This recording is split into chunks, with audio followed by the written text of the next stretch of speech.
So one exercise that's very old school, very basic is the barbell bench press. A lot of people do this incorrectly, which is why the barbell bench press, in my opinion, has gotten a little bit of a bad reputation for injured shoulders.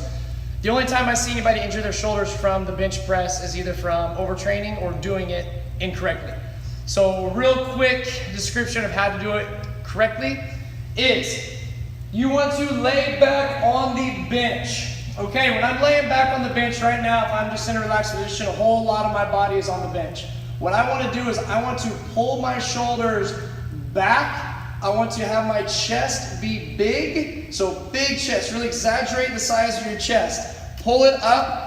When I'm doing this, I'm going to have a slight space in my lower back. What this is doing is this is keeping my shoulders back in, and whenever I do the lift, I'm going to be using mostly my chest and a lot of my triceps as opposed to pushing forward and using those delts and tearing them up, okay? So, also, think of it this way. Think of 1, 2, your feet are 2 points of contact, 3, 4, your butt cheeks, 5, 6, your shoulders, 7 is your head. So 7 points of contact, nothing else is touching the bench. From this point, what I'm gonna do is I'm gonna grab the bar. What I'm gonna do is I'm gonna grab it at a slightly closer grip than normal since we're talking to a lot of fighters and we're trying to stay a little bit in here. I'm not gonna do a close grip, just a little closer than normal, okay? So I'm gonna use the inside knuckle of my thumb on the knurling right here and here. Whereas typically, myself, I go ring finger or middle finger out. So I'm just moving it in about 6 inches or so. What you're going to do, I like to do an overhand grip on the bar. I'm going to take it off of the rack. From this position, what I'm going to do is I'm going to pull the bar down to my chest, just like so.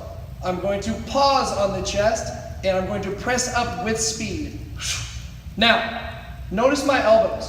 Whenever I come down, my elbows are not turned out, and I'm not coming here, okay? My elbows are turned in this way, to where as I come in, can you see the movement of my elbows? Boom, just like so. As I pull it in, I'm keeping them in close tight. I'm protecting my shoulders. I'm protecting my elbows. I'm here, I'm contracting like hell on my back. This is hard to hold this tension. The longer I sit here, the harder it is to maintain this tension and keep tight. A lot of times you'll be here and you'll want to go and relax. Don't do that. Stay tight, press up. Again, you're down to this position, you're pressing up. I'm not going all the way up here. This is the end range right there. It's a real basic setup and a real basic how to on the bench press.